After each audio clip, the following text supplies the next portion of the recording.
नमस्कार, आप देख रहे हैं न्यूज़ दिन भर। मैं हूं औरंगजेब इस्मत। बढ़ते हैं खबरों की ओर।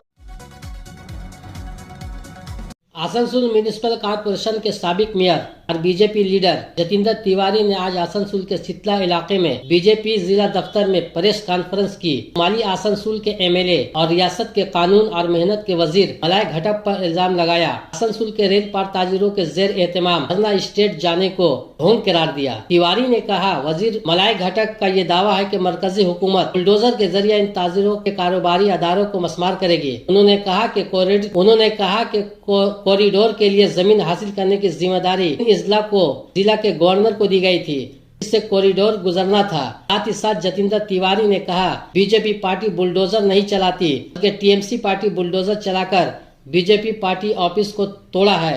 ये सुनवाते हैं जतिंदर तिवारी ने क्या कुछ कहा। আমাদের জেলা সভাপতি আছেন, আমাদের রাজ্য কমিটির সদস্য আছেন, আর আমাদের সিনিয়র জেলা নেতারা আছেন।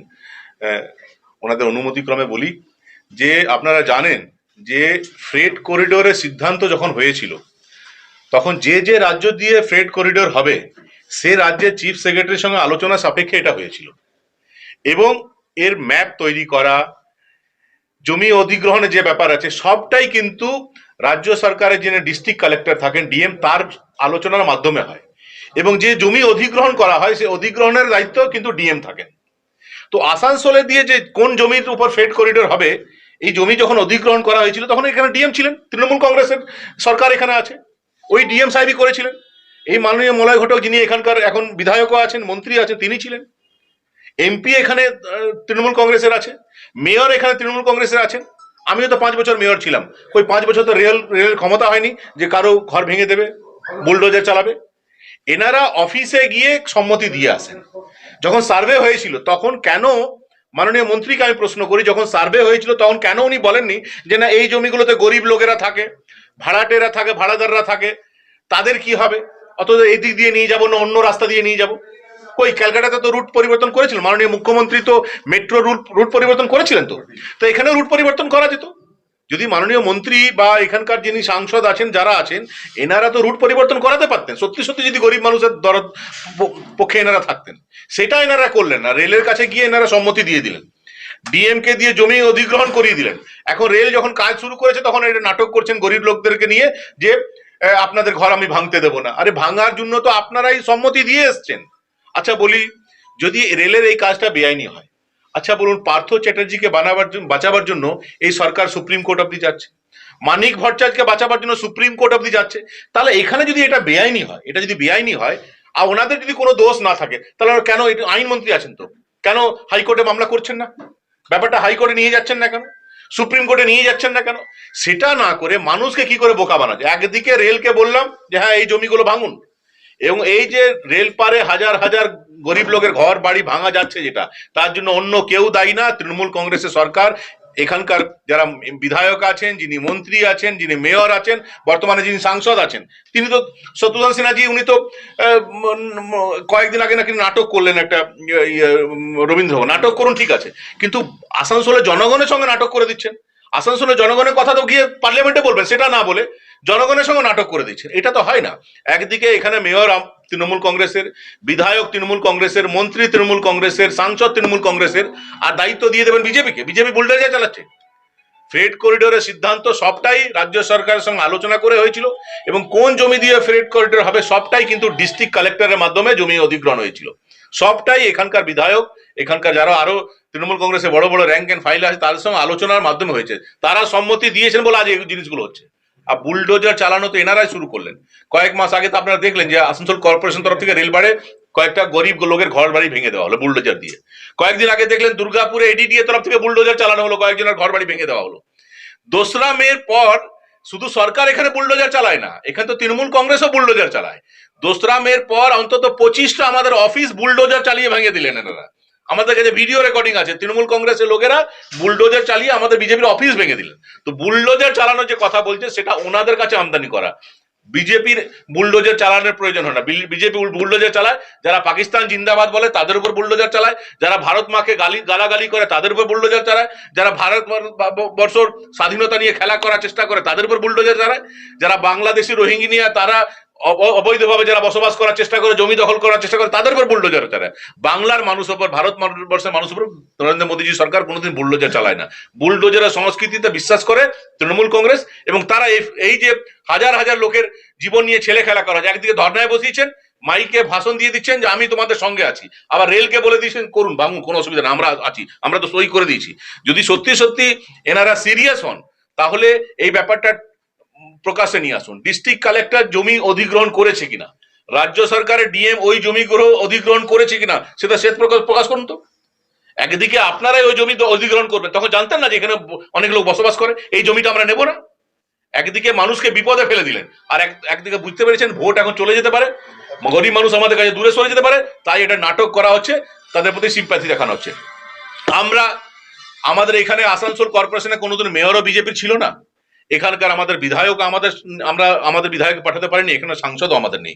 আমাদের যদি ক্ষমতা থাকতো, এই সার্ভেটা যদি বিজেপির যারা পদাধিকারী আছেন, বিজেপি যারা র্যাঙ্কের ভাই, তারা যদি প্রশাসনে থাকতেন, নিশ্চয়ই যখন নকশা তৈরি হতো, তারা সবসময় মাথায় রাখতেন যে গরিব মানুষের যেন ক্ষতি না হয়। সে সুযোগ আমরা পাইনি বলে এই কাজটা আমরা করতে পারিনি। ওরা এই সুযোগটা পেয়েছিলেন, তার সাথে এই কাজটি তারা করলেন। ইসিএল বা রেলের যে উচ্ছেদ অভিযান, তার বিরুদ্ধে কি मरकजी पंचायत रियासती वजीर कपिल परमेश्वर पाटिल बंगाल के दौरे पे हैं। आज उन्होंने आसनसोल के सितला इलाके में वाक़या बीजेपी दफ्तर एक प्रेस कॉन्फ्रेंस की। इस मौके पर इनके साथ कुल्टी के एमएलए डॉक्टर अजय पोद्दार, साबिक मेयर जतिंदर तिवारी और जिला बीजेपी के सदर दिलीप डे कृष्णनंदो मुखर्जी मौजूद थे। इस मौके पर उन्होंने साथियों के कई सवालों का जवाब दिया। उन्होंने कहा कि पंचायत सेक्टर में बहुत काम करने हैं। साथ ही साथ उन्होंने कहा मरकज की नरेंद्र मोदी सरकार पैसा भेजती है, लेकिन वो पैसा यहाँ जमीनी स्तर पर खर्च नहीं होता। तरक्याती कामों के लिए पैसा भेजा जाता है, लेकिन इसे आवाम तक नहीं पहुँचने दिया जाता है। आने वाले पंचायती इंतखाबात से मुताल्लिक एक सवाल के जवाब में उन्होंने कहा कि बीजेपी का अंदरूनी हिकमत अमली है और बीजेपी पंचायती इंतखाबात में सख्त मुकाबला करेगी। साथ ही उन्होंने कहा कि इंतजामिया की जिम्मेदारी है वो साफ सुथरी इलेक्शन कराए। आइए सुनवाते हैं रियासती वजीर कपिल परमेश्वर पाटिल ने क्या कुछ कहा।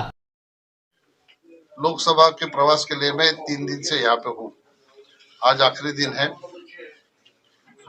ये 3 दिनों में राष्ट्रीय अध्यक्ष हमारे जेपी नड्डा जी, इन्होंने जो प्रोग्राम हमें दिया, वो प्रोग्राम के माध्यम से यहाँ पे मैंने रिव्यू लिया है।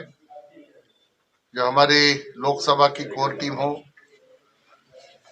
जिला की कोर टीम हो, विधानसभा की कोर टीम हो, बेनिफिशरीज हो, यहाँ पे मेरे मंत्रालय का रिव्यू लेने की बात हो, ये सारे प्रोग्राम यहाँ पे 3 दिन से मैंने किए। और बूथ संपर्क अभियान के माध्यम से कुल्टी विधानसभा में, बाराबनी विधानसभा में एक गांव है आमवाता, वो गांव में गया। अभी एक बूथ संपर्क अभियान के लिए जमुरिया विधानसभा में हिजलवाड़ा गांव में मैं जाके अभी यहाँ पे पहुंचा हूँ। लोगों से संपर्क किया, बूथ किस तरह से होने चाहिए इसके बारे में जानकारी उनको दी। कई लोगों से यहाँ पे मिला, व्यापारियों से मिला, संघ परिवार के लोगों से भी मुलाकात की। पार्टी के कई मोर्चों से, महिला मोर्चा हो, एससी मोर्चा हो, किसान मोर्चा हो, युवा मोर्चा हो, इन सब से मुलाकात की। 2014 और 2019 में ये आसनसोल लोकसभा भारतीय जनता पार्टी ने बड़े अंतर से जीती थी।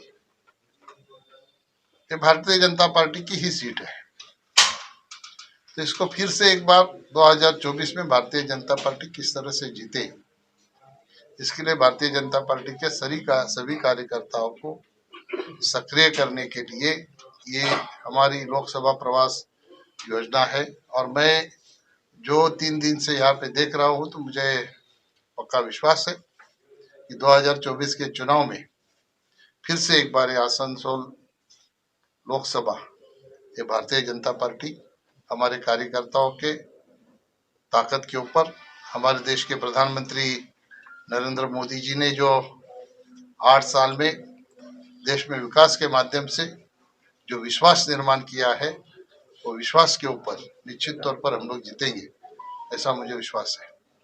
अभी आपको कुछ पूछना है तो पूछिए। मेरा निवेदन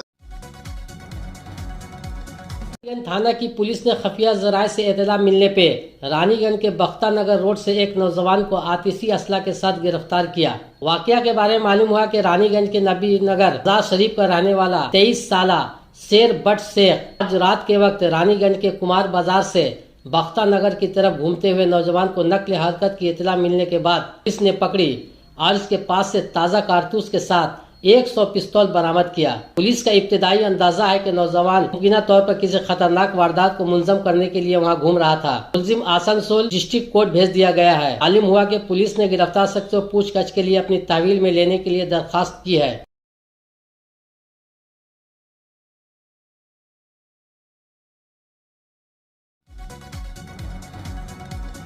आज के लिए बस इतना ही। कल फिर मिलेंगे इसी वक्त इसी समय पे किसी नए मुद्दे के साथ।